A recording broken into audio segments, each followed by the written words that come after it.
amor e graça infinita, nós te louvamos, Senhor, pela tua graça, pelo teu amor e pela tua misericórdia. Obrigado pela tua presença constantemente em nossa vida, pela tua mão poderosa que tem nos protegido, que tem nos guardado e livrado de todo o mal. Obrigado, Senhor, porque mesmo sem merecermos, pecadores que somos, a tua fidelidade, Senhor, tem estado conosco todos os dias. A tua mão tem dado-nos a sustentação necessária para vencermos os desafios dessa vida. Nessa tarde, coloco diante de ti, Senhor, todos os teus filhos que estão a ouvir esta programação, como também coloco diante de ti a minha vida, Senhor, te pedindo que o Senhor fale através de mim como instrumento, usando a tua palavra através dos meus lábios. Assim, Senhor, seja conosco nesta tarde, em nome de Jesus. Amém. Glória a Deus, a paz do Senhor Jesus a todos os irmãos que estão ligados, sintonizados no programa Estação Gospel. Mais uma sexta-feira, final de semana chegando, e nós já lhe convidamos para estar preparando-se para estar na casa do Senhor, na casa de Deus. Você tire um momento do seu fim de semana e vá à igreja buscar a presença de Deus, agradecer a Deus pela sua vida, pela vida da sua família. Então, enfim, nós temos inúmeros motivos para estarmos indo à igreja, né? Sempre incentivo a cada um daqueles que estão à minha volta a buscarem ao Senhor, a estarem na casa de Deus, adorando o Senhor e se enchendo da sua presença. Então, o fim de semana que devemos aproveitar em família e também estando na presença de Deus. Mandar um abraço especial para os irmãos ali da Assembleia de Deus Tempo Central em Pedra Branca. Deus abençoe a todos os irmãos ali. Também um abraço para minha esposa, a Branca, e para minha filha, a Adriele, que estão em casa ouvindo a programação. Deus abençoe em nome do Senhor Jesus Cristo. Nessa tarde eu quero trazer uma palavra da parte de Deus na primeira carta de Pedro. Primeira carta de Pedro, a carta universal do apóstolo Pedro, capítulo de número 4. O apóstolo Pedro escreve esta carta e ela é bem interessante porque vai tratar, esta carta toda trata sobre o sofrimento dos justos e a glória que Deus revela na vida deles no momento do sofrimento. Então eu gosto muito de ler e reler esses capítulos e nós estamos em um momento propício para isso. A primeira carta de Pedro, capítulo 4, diz assim: Ora, pois já que Cristo padeceu por nós na carne, armai-vos também vós com este pensamento. Qual é o pensamento? Que aquele que padeceu na carne já cessou do pecado, para que no tempo que vos resta na carne, não vivais mais segundo as concupiscências dos homens, mas segundo a vontade de Deus. Porque é bastante que no tempo passado da vida fizéssemos a vontade dos gentios, andando em dissoluções, concupiscências, borracheiras, glutonarias, bebedices e abomináveis idolatrias. Acham estranho não corredes com eles no mesmo desenfreamento de dissolução, blasfemando de vós, os quais hão de dar conta ao que está preparado para julgar os vivos e os mortos. Porque por isto foi pregado o evangelho também aos que morreram, para que, na verdade, fossem julgados segundo os homens na carne, mas vivessem segundo Deus em espírito. Glória a Deus, esta é a palavra do Senhor. E o assunto que o apóstolo Pedro deixa bem explícito aqui é exatamente como suportar o sofrimento com a mentalidade de Cristo. Como suportar o sofrimento com a mentalidade de Cristo? Nós estamos em dias de sofrimento, dias que o próprio Senhor Jesus Cristo descreveu como dias maus. Precisamos encarar esses dias, mas de que maneira devemos encarar esses dias? Você já observou que o sofrimento ele gera ações e reações diferentes em cada pessoa? Observe, o sofrimento é algo que está presente em toda a história da humanidade. Sempre houve pessoas sofrendo em todas as épocas, em todos os anos, em todos os séculos. Porém, é incrível como o sofrimento gera comportamentos diferentes em cada um de nós. O sofrimento gera comportamentos diferentes em cada um de nós.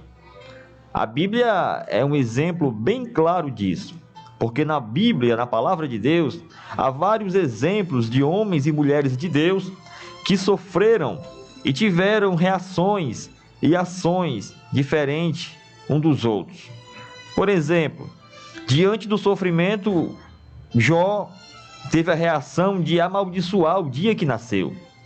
Nós observamos quando lemos a história de Jó, diante daquele sofrimento que ele estava passando, e era um grande sofrimento, ele amaldiçoou o próprio dia que ele nasceu.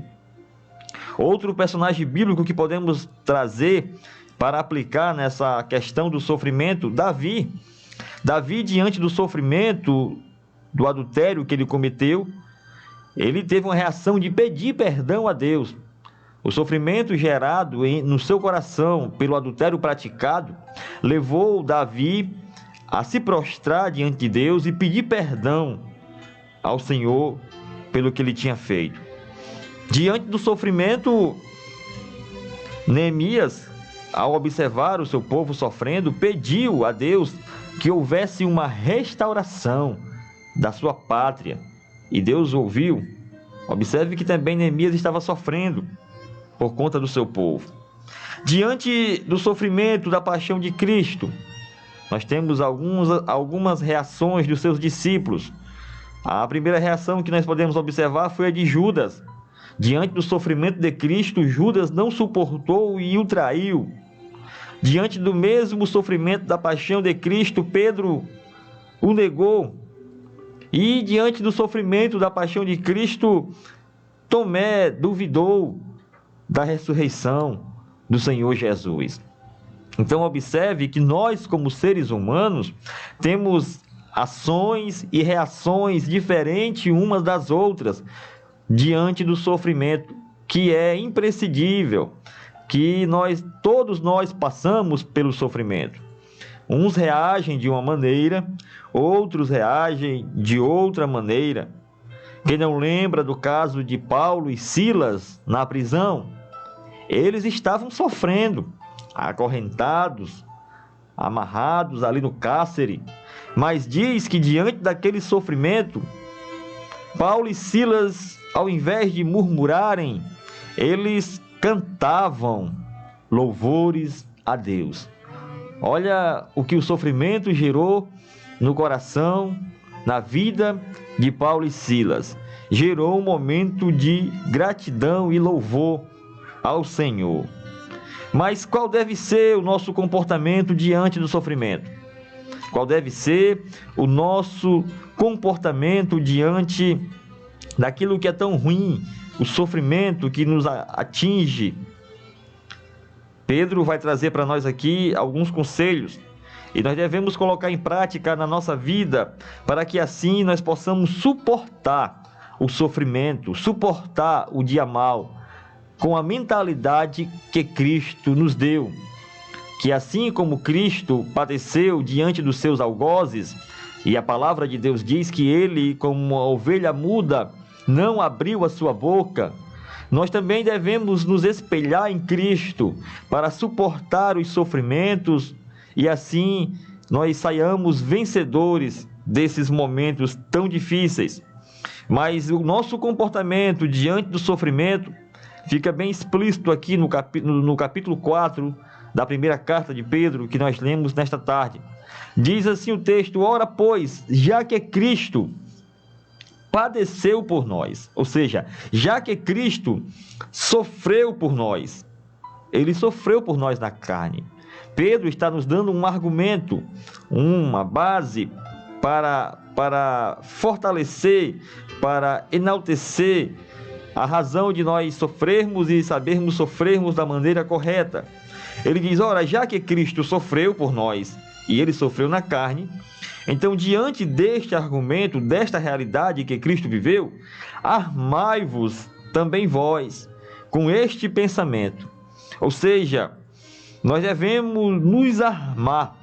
Esse armar aqui não é usar uma arma bélica que atira, que mata alguém, mas esse armar é tomar para nós, tomar para si uma posição de defesa, de colocação diante de uma luta, diante de um sofrimento.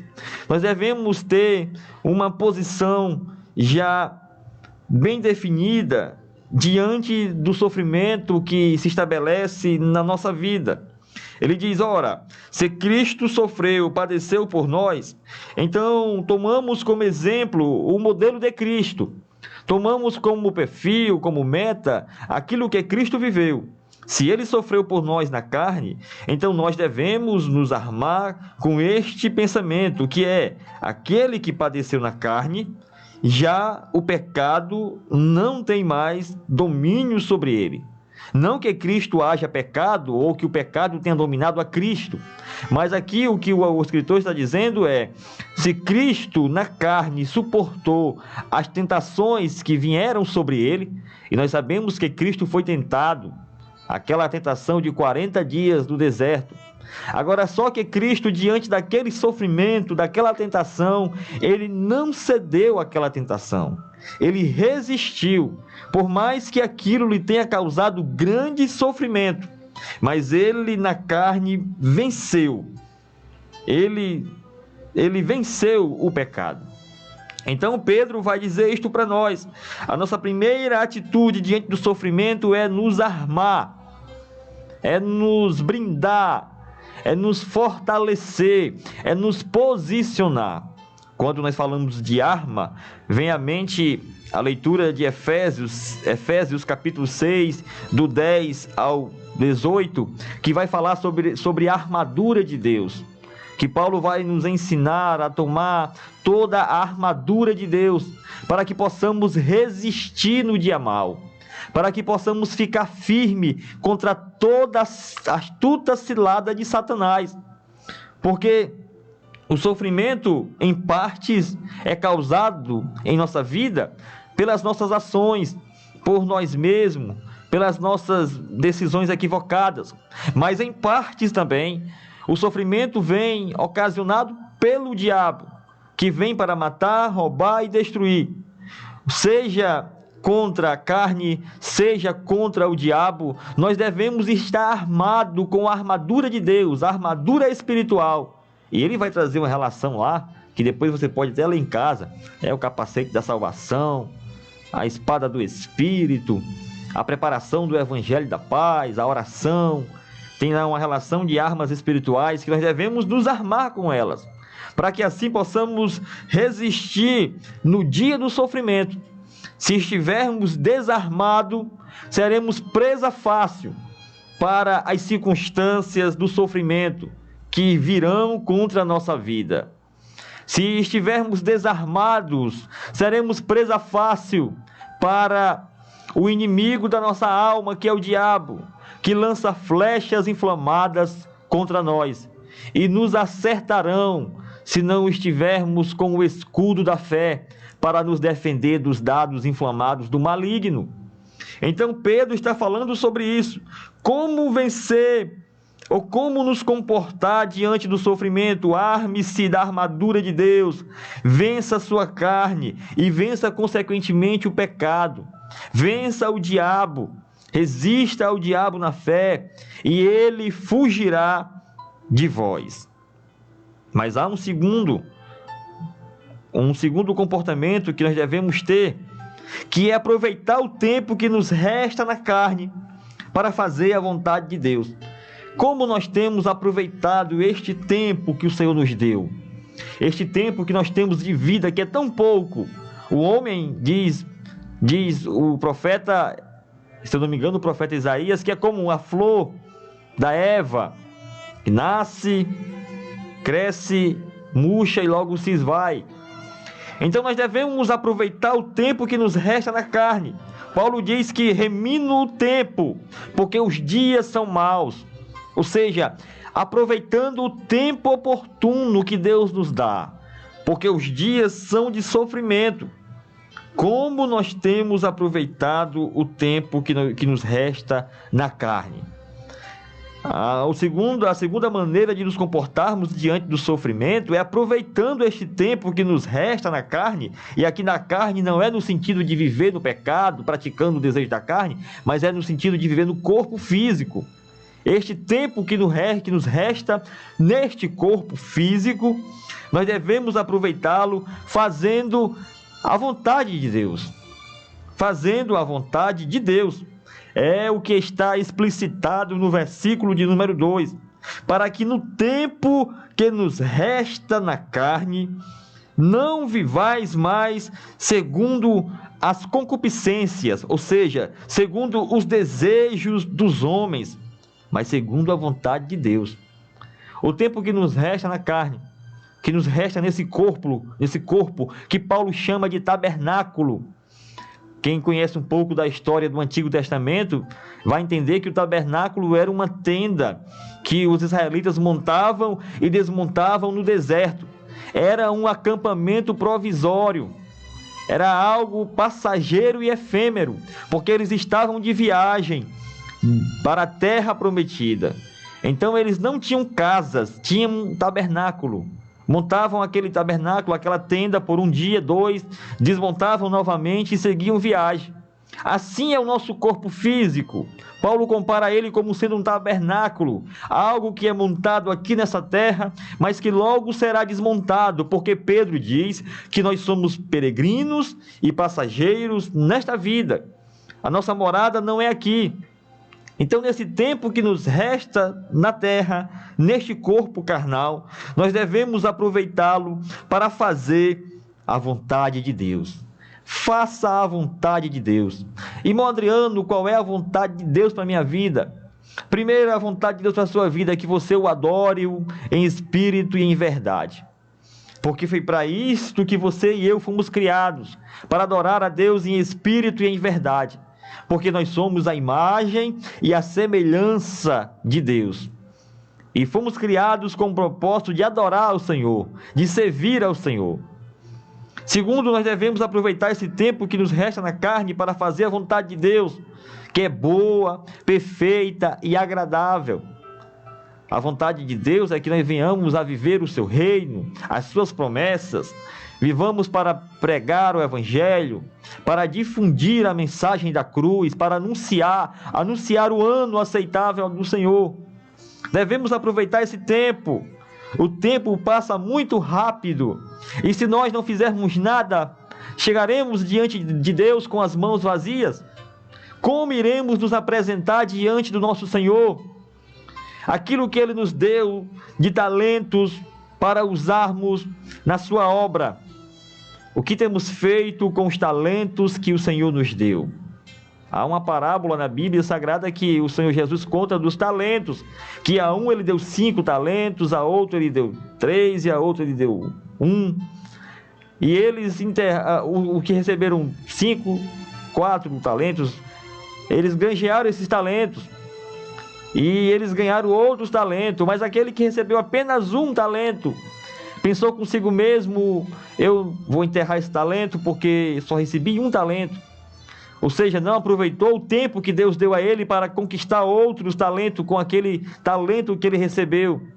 Assim nós devemos também ter o cuidado de, ao invés de ficarmos murmurando, reclamando, observando o dia mau, o sofrimento e cruzando os braços e ficando parado, criticando quem está fazendo alguma coisa para o reino, devemos parar com isto e utilizar bem o nosso tempo, porque os dias estão passando muito rápido.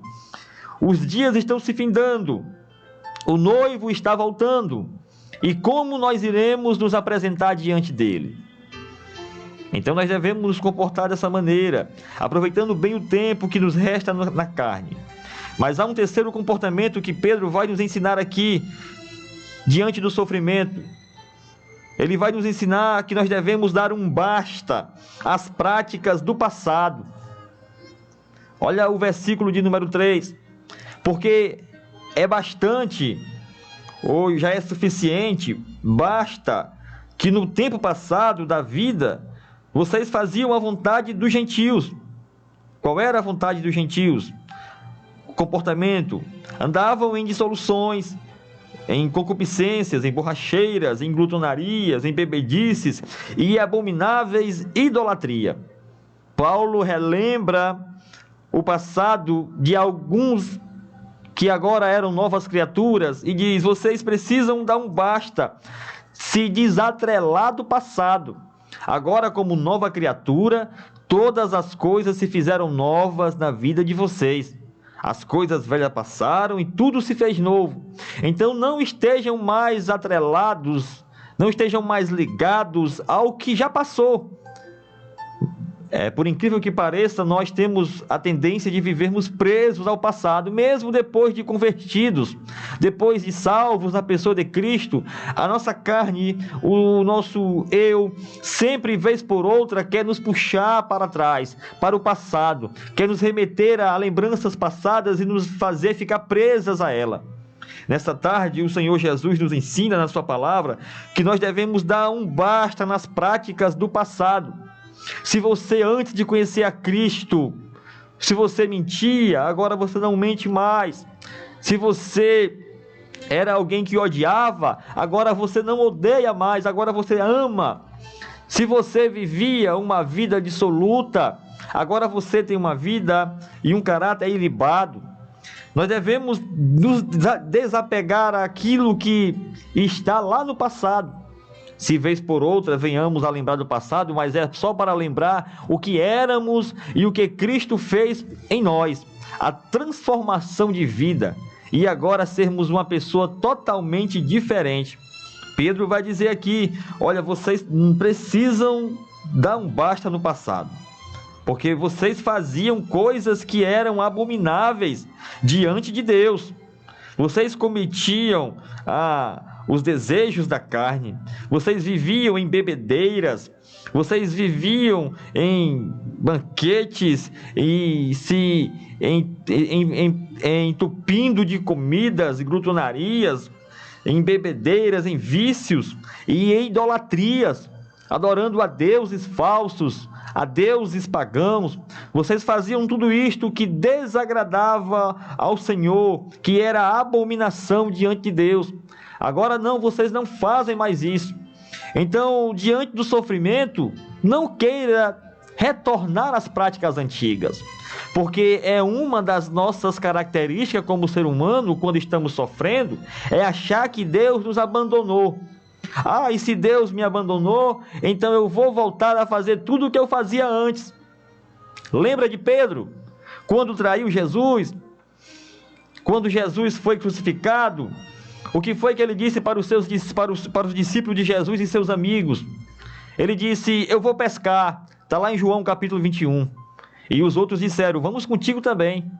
O que é que Pedro estava dizendo com aquela afirmação? Eu vou largar tudo o que eu aprendi, vou deixar para trás, vou abandonar a minha fé no Senhor Jesus e vou voltar ao passado. Vou voltar à minha velha profissão, à minha rotina de antes de conhecer a Cristo, porque eu estou sofrendo demais. O sofrimento nos leva a tomar decisões que nos remetem ao passado. Nessa tarde, o Senhor Jesus diz para você: dê um basta nas práticas do passado. Aquilo que você já cometeu lá para trás e que nem nada lhe colocou em uma situação melhor, você não deve se fiar ou voltar a praticar essas coisas como um alento para o sofrimento. Independente de você estar sofrendo ou não, você precisa colocar a sua vida em Cristo, no presente que é agora, o hoje que é Cristo Jesus. Mas para terminar nessa tarde, o Senhor Jesus nos ensina através do apóstolo Pedro uma quarta maneira de nos comportarmos diante do sofrimento. É não se preocupar com o que vão falar de você. Porque diante do sofrimento aparecem muitas pessoas, não para ajudar, mas para acusar. Lembra de Jó? Jó, diante do sofrimento, os seus amigos apareceram diante dele para acusá-lo. Para acusá-lo. Então, assim acontece conosco também. Diante do sofrimento aparecem pessoas não para nos ajudar, mas para nos acusar. Não se preocupe com o que vão falar de você. No versículo 4, Pedro fala isso: e acham estranho não corredes com eles no mesmo desenfreamento de dissolução, blasfemando de vós. Sofrer já não é tão fácil. Sofrer não é tão bom. Aliás, não é bom de maneira nenhuma. Ninguém quer sofrer. Agora imagina sofrer sendo caluniado, sendo blasfemado, sendo incompreendido por muitos que estão à nossa volta. Isto acontece comigo, com você, acontece com todos. Quando estamos sofrendo, por incrível que pareça, poucas são as pessoas que se aproximam de nós para nos compreender, para nos ajudar. Mas aparecem aqueles que tecem comentários, que acham estranho o nosso comportamento como cristão, que mesmo sofrendo não abrimos mãos da fé em Cristo. Alguém chega até a dizer: abandona esse teu Deus e morre. Foi a proposta que a mulher de Jó fez a ele, porque ela, diante daquele cenário, ela estava dizendo: você está sofrendo, e cadê o teu Deus que não te livra do sofrimento? Isto acontece também conosco nos dias de hoje. Ah, você não é crente, irmão? E por que é que você está sofrendo? Alguns acham estranho que mesmo sofrendo, nós não corramos com eles no mesmo desenfreamento de dissolução. Porque a tendência de algumas pessoas que sofrem é: eu vou para a mesa do bar afogar as minhas mágoas, os meus sofrimentos, eu vou beber para esquecer o sofrimento. Vou me prostituir, vou me drogar. Essa é a tendência daqueles que não conhecem a Deus. Mas nós, se conhecemos ao Senhor, devemos encarar o sofrimento, a realidade. Jesus disse para os seus discípulos: no mundo tereis aflições. Mas ele disse: tenham bom ânimo, encarem a aflição, encarem o sofrimento de cabeça erguida, porque eu venci o mundo. Então há muitos que acham estranho que nós não corramos com eles na mesma carreira de desenfreamento, de dissolução. E assim, por essa atitude nossa, blasfemam de nós. Mas o último conselho que Pedro nos dá, que nós devemos tomar para nos comportar diante do sofrimento é: não se troque com essas pessoas. Não se troque. O sofrimento é inevitável. As críticas também. Vão zombar da sua fé, vão criticar pelo fato de você ser crente e estar sofrendo. Hoje, principalmente com essa teologia da prosperidade, que é a ideia de que ser cristão é não sofrer, hoje é que isso está em evidência mesmo. Mas nós não devemos nos trocar com essas pessoas. O versículo 5 vai dizer isto. Vai dizer: olha, os quais hão de dar conta ao que está preparado para julgar os vivos e os mortos. Ora, quem é que está preparado para julgar os vivos e os mortos? Deus. Deus está preparado para julgar os vivos e os mortos. E esses que, diante do sofrimento alheio, são insensíveis, são críticos, são zombadores, são blasfemadores, esses hão de dar conta a Deus. Não precisamos nos trocar com essas pessoas. Não podemos enfrentá-las, até porque Paulo nos ensina que a nossa luta não é contra carne e contra sangue. Devemos orar, pedir ao Senhor por misericórdia por essas pessoas, porque quem vai julgar esse tipo de pessoas é o Senhor. O crente, o cristão, jamais deve querer praticar justiça com as suas próprias mãos, ou até mesmo revidar com palavras as agressões sofridas, agressões verbais sofridas por alguém. Devemos, como uma ovelha muda, assim como Cristo se comportou diante dos seus agressores, ficarmos calados e colocar diante de Deus em oração a nossa vida, o nosso sofrimento, as nossas aflições, as nossas angústias. E o Senhor, Ele cuidará da nossa vida. Ele tem o momento certo de agir em nosso favor. Então, nessa tarde, meu amado irmão, meu amado ouvinte, eu não sei qual é que tem sido a sua ação ou a sua reação diante do sofrimento que você está passando. Mas deixa eu dizer uma coisa para você nessa tarde. Se comporte como Cristo quer que nos comportemos. Cristo quer que nos armemos com as armas espirituais. Cristo quer que aproveitemos o tempo que estamos vivendo agora, mesmo que em sofrimento, como Paulo sofreu com o espinho na carne. Mas isso não o atrapalhou de fazer a vontade de Deus, para fazer a obra de Deus. Cristo quer que nós tenhamos um momento de viver, não o passado, preso ao passado, mas viver o hoje, o agora, viver o presente, porque Deus é Deus de agora. E Ele quer que nós não nos preocupemos com os que estejam falando, criticando, zombando da nossa vida, do nosso sofrimento. Ele não quer que nós nos troquemos com essas pessoas, mas que as coloquemos diante de Deus em oração e pedir ao Senhor misericórdia pelas vidas delas. Assim deve ser o comportamento do cristão. Receba esta palavra nessa tarde e entenda que diante do sofrimento, o Senhor não te abandonou. Não é porque você está sofrendo que Deus não está contigo. Deus está contigo. O Senhor Jesus disse: estarei convosco todos os dias. Ele não disse: estarei convosco na alegria. Não, ele disse: estarei convosco todos os dias. Em dias bons e em dias maus. Em dias alegres e em dias tristes. Em dias de luz e em dias de trevas. Ele estará conosco todos os dias até a consumação do século. Creia nisso. Receba esta palavra em nome de Jesus. Ó Senhor Deus eterno Pai, nos colocamos diante de Ti e colocamos diante de Ti a nossa vida, Senhor. Diante das lutas, dos sofrimentos que são constantes, nós queremos Te pedir graça para suportar, força espiritual para vencermos os dias maus. Senhor, que os Teus filhos não desistam da caminhada, da fé que foi abraçada por motivos que são tão efêmeros e passageiros. O sofrimento que estamos vivendo agora não se dá para comparar com a glória que há de ser revelada em nós quando Cristo se manifestar. Ah, Deus, em nome de Jesus, faz com que este homem e esta mulher não perca a perseverança, não perca a esperança dos céus, que os conflitos, as lutas, as angústias, as provas, as tentações que estão sobrevindo sobre eles, não arranquem dos seus corações a esperança dos céus.